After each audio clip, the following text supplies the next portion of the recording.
अनशन पर बैठे किसान नेता जगजीत सिंह डल्लेवाल अचानक हुए बेहोश। पल्स रेट बीपी गिरा, डॉक्टरों ने हाथ पैर मसले, पानी पिलाया, 1 घंटे में आया होश।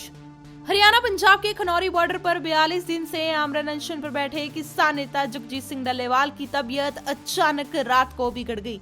वह करीब 1 घंटे तक बेहोश रहे। उनका पल्स रेट 42 और ब्लड प्रेशर की ऊपर रेंज 80 और लोअर रेंज 56 तक आ गई, जबकि 60 साल से ज्यादा उम्र के पुरुष का सामान्य बीपी रेट 133/69 होता है। वहां मौजूद डॉक्टरों की टीम ने उनके हाथ पैर मसले, जिसके बाद उन्हें होश आया। इसके बाद डॉक्टरों ने उन्हें पानी पिलाया। डल्लेवाल की तबीयत का पता चलते ही मोर्चे पर मौजूद सभी किसान जाग गए। उन्होंने रात को ही डल्लेवाल की सेहत को लेकर सतनाम वाहिगुरु का जाप शुरू कर दिया। इससे पहले 4 जनवरी को खनौरी बॉर्डर पर किसान महापंचायत हुई थी। वहां 9 मिनट के संबोधन के बाद डल्लेवाल की तबीयत बिगड़ गई थी। उन्हें चक्कर आ गए थे और उल्टियां भी होने लगी थी। उनका ब्लड प्रेशर काफी कम हो गया था, जिसके बाद सेहत विभाग की एक टीम अलर्ट मोड पर हो गई। उल्टियां होने के बाद डल्लेवाल ने पानी पीना छोड़ दिया था। उनकी सेहत काफी कमजोर हो गई थी।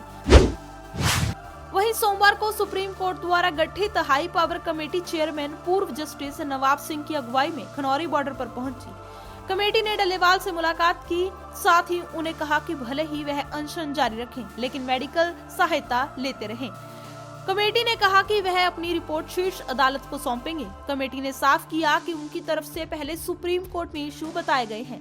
इशू की संख्या कम या बढ़ सकती है। हम फेस वाइज रिपोर्ट को सौंपेंगे। उन्होंने यह भी कहा कि उनके पास किसी तरह का फैसला लेने की अथॉरिटी नहीं है। डल्लेवाल के मामले में सुप्रीम कोर्ट में 28 दिन में 8 सुनवाइयां हो चुकी हैं।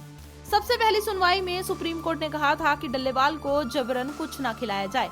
डल्लेवाल 26 नवंबर को अनशन पर बैठे थे। 13 दिसंबर को सुप्रीम कोर्ट में जगजीत सिंह डल्लेवाल के आमरण अनशन को लेकर सुनवाई हुई, जिसमें सुप्रीम कोर्ट ने पंजाब और केंद्र सरकार को कहा कि डल्लेवाल को तत्काल डॉक्टरी सहायता दें, उन्हें जबरन कुछ न खिलाया जाए। आंदोलन से ज्यादा उनकी जान जरूरी है। इसके बाद पंजाब के डीजीपी गौरव यादव और केंद्रीय गृह निदेशक मयंक मिश्रा ने खनौरी बॉर्डर पहुंचकर उनसे मुलाकात की। दूसरी सुनवाई में सुप्रीम कोर्ट ने कहा कि पंजाब सरकार ढिलाई नहीं बरत सकती। इस सुनवाई में सुप्रीम कोर्ट में पंजाब सरकार ने कहा कि डल्लेवाल को अस्पताल में भर्ती करवाना चाहिए। इस पर सुप्रीम कोर्ट ने कहा कि उनसे भावनाएं जुड़ी हुई हैं। राज्य को कुछ करना चाहिए, ढिलाई नहीं बरती जा सकती, आपको हालात संभालने होंगे।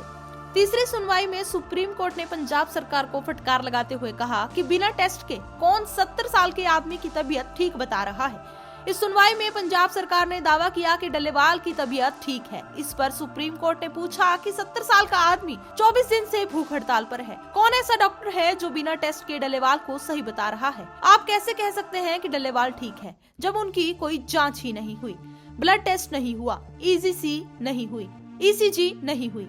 चौथी सुनवाई में सुप्रीम कोर्ट ने कहा कि डल्लेवाल की सेहत की जिम्मेदारी पंजाब सरकार की है।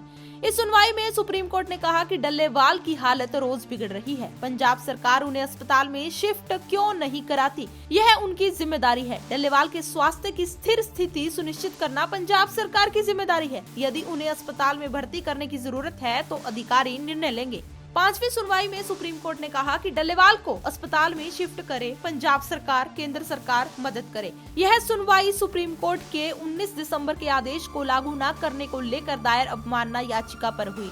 इसमें कोर्ट ने पंजाब सरकार को कहा कि पहले आप समस्या पैदा करते हैं, फिर आप कहते हैं कि कुछ नहीं कर सकते, केंद्र की मदद से उन्हें अस्पताल में शिफ्ट करें। इसमें किसानों के विरोध पर कोर्ट ने कहा कि किसी को अस्पताल में ले जाने से रोकने का आंदोलन कभी नहीं सुना, यह आत्महत्या के लिए उकसाने जैसा है। 6वीं सुनवाई में पंजाब सरकार ने 3 दिन की मोहलत मांगी। इस सुनवाई के दौरान पंजाब सरकार ने कोर्ट को बताया कि 30 दिसंबर को पंजाब बंद था, जिस वजह से ट्रैफिक नहीं चला। इसके अलावा अगर केंद्र सरकार पहल करती है तो डल्लेवाल बातचीत के लिए तैयार है, जिसके बाद सुप्रीम कोर्ट ने पंजाब सरकार के समय मांगने के आवेदन को मंजूर कर लिया। 7वीं सुनवाई में सुप्रीम कोर्ट ने कहा कि हमने डल्लेवाल को अनशन तोड़ने के लिए नहीं कहा। 2 जनवरी की सुनवाई में कोर्ट ने कहा जानबूझकर हालात बिगाड़ने की कोशिश हो रही है, हमने कभी अनशन तोड़ने को नहीं कहा। कोर्ट ने पंजाब सरकार को कहा कि आपका रवैया ही सुलह करवाने का नहीं है। कुछ तथाकथित किसान नेता गैर जिम्मेदाराना बयानबाजी कर रहे हैं।